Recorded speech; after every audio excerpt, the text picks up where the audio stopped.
Now, at the turn of the millennium, world leaders set targets to make the planet a better place by 2015.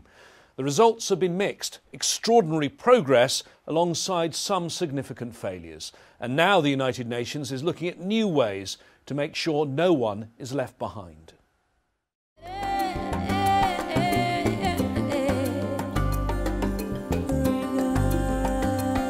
Over the last 25 years, I'd say the biggest impact that we've made is reducing those that are living in poverty, particularly extreme poverty, by half. We've seen more than 90% of children get into primary school for a basic education. And we have reduced the rate of children who are dying before their 5th birthday by half. These are remarkable progresses. However, there's still much to do. We're developing a new set of goals. They're universal, they're integrated, and they're over a period of time that we think that we can build on what we have done with the last set of goals. What hasn't worked with the first set of goals that we had was that we really didn't look at the root causes. It was more of addressing some of the symptoms.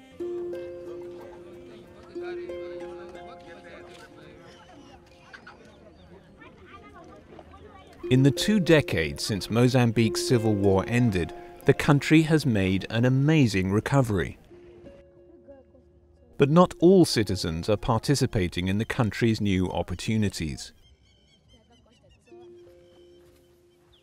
15-year-old Ilse Gwambe is one of them.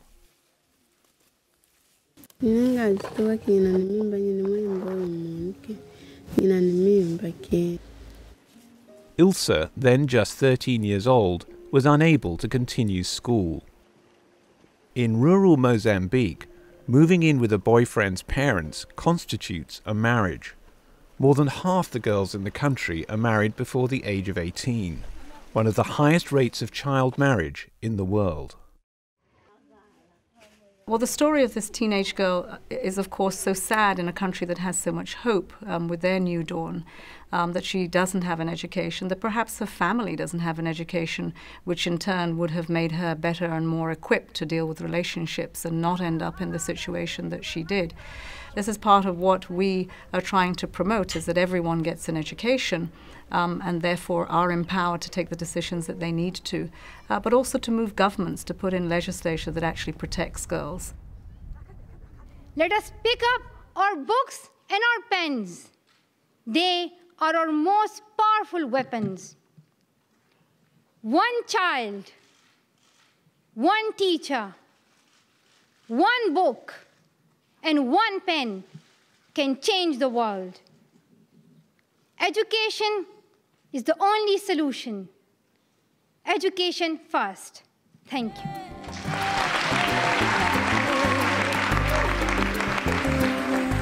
It reminds me not so long ago where I had my first cousin who went to school with me, and we were growing up together quite happily until my grandmother came to take her away one day, and we couldn't quite understand. We just knew that my grandmother was one of those pillars in the family that you didn't argue with. And she took her back to the village. She had married 6 children later. And when we sit down to reflect on our lives, where I am today and where she is, and we know quite clearly, had she had an education, she probably would have done much better than I've done, because she was so much smarter.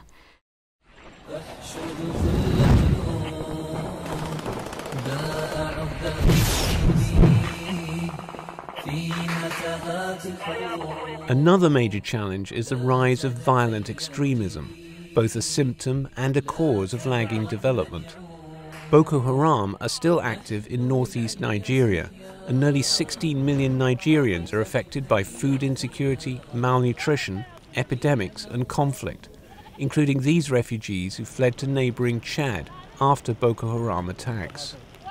Well, countering violent extremism around the world, I think we do have to address the root causes. I hope that we don't make this a case of a Band-Aid, because it will only fester, and that means that everyone is insecure, regardless of the country that you're in. I can take examples from my own country, the northeast of Nigeria, Maiduguri. I went to school there. Young men are not born terrorists. It's an environment that creates that. And we need to look at what happened. How were they so excluded they saw no hope, and that they became easy fodder for people to use in the way they have done, and that becomes a tragedy for everyone.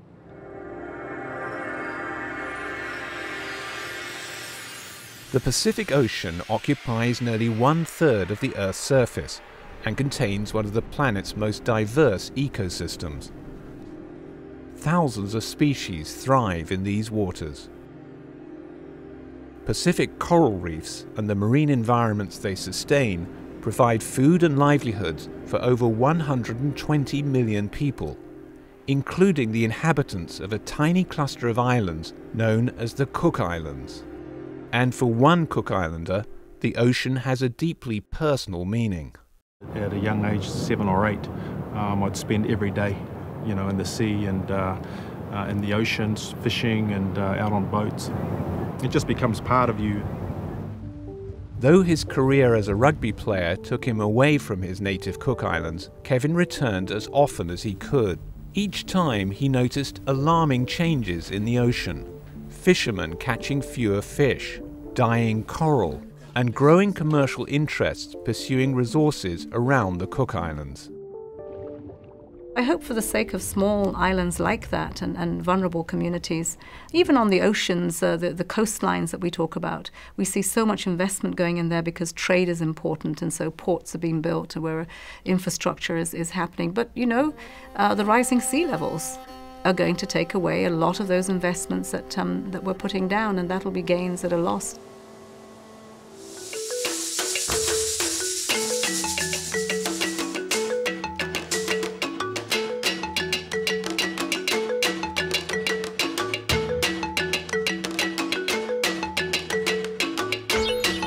Without hope, what else is there?